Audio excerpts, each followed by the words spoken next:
Anong estado man po sa buhay ng bawat isa, saan man pong lupalop ng daigdig naroon, ang inyo pong lingkod mula dito sa Pilipinas ay malugod na bumabati sa lahat na mapagpalang buhay. Ngayon naman po mga kamundo ay aking ibabahagi sa inyo ang ilang sinaunang pamahiin na dapat natin tandaan upang maprotektahan tayo mula sa mga aswang, mula sa mga nagpapalipad hangin, mantatapik o nagtatapik, tapik, gayuma, manguusog, balis, manggagaway, mangkukulam, barang, engkanto at multo.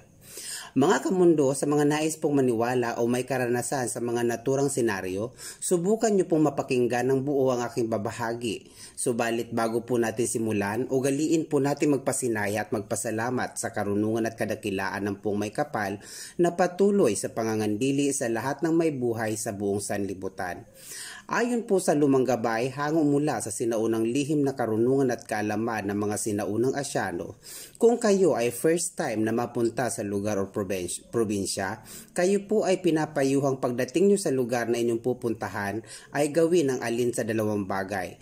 Una, kung sa pagbaba nyo ng sasakyan ay may namataan kayong batong buhay na maliliit, kumuha po kayo ng isa o dalawa at maglagay sa bewang o sa bulsa. Pangalawa, kung wala po kayong mamataang batong buhay na maliit, gamit ang kaliwang paa, ipadyak nyo po ng 2 beses sa lupa o sa daan ng pabagsak. Upang kung may babati sa inyo na estranghero o may bigla na lang tatapik sa inyo, ay hindi kayo tatablan ng kanilang balis o usog. O dili mabuyagan sa salitang Bisaya.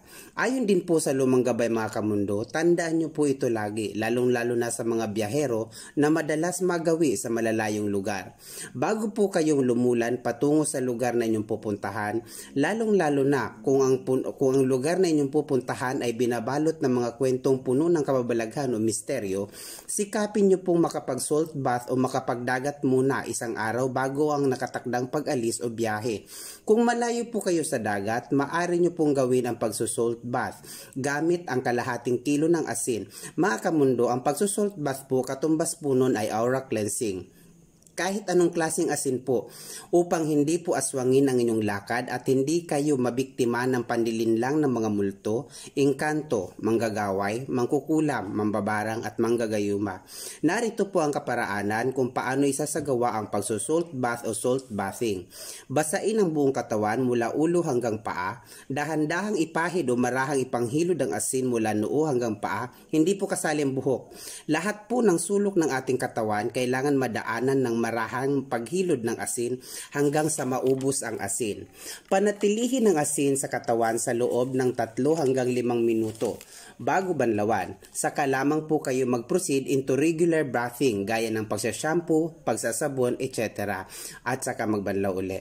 Mga kamundo, ang akin po mga ibinahagi ay mga gabay po lamang hango mula sa sinaunang lihim na karunungan at kaalaman ng mga sinaunang Asyano. Sa makatwid po, Diyos pa din po na siyang may akda ng lahat ang siyang makatwirang hahatol o hukom sa mga landasin ng buhay na ating tinahak alinsunod sa hinulman nating kapalaran. Bago po magtapos ang pagbabahagi, ang mundo at karunungan po ay mag-iiwan ng mga katagang. Matutunan po nating irespeto ang paniniwala ng iba bilang tanda ng ating pagiging makatao. Gaano man tayo kabihasa sa ilang bagay na saklaw ng siyensyang pangkaalaman, mahalaga pa ding lagi nating isaalang-alang ang kahalagahan ng moral ng bawat isa sa atin. Mga kamundo, ito po ang mundo at karunungan na lagi nagsasabing alagaan at tamasain ang yamang ipinagkaloob ng inang kalikasan at atin din pong pagmalasakitan ang mga aso at pusa upang ating makamtan ang balanseng enerhiya ng kalikasan. Mga kamundo, mahal ko po kayo. Maraming salamat po.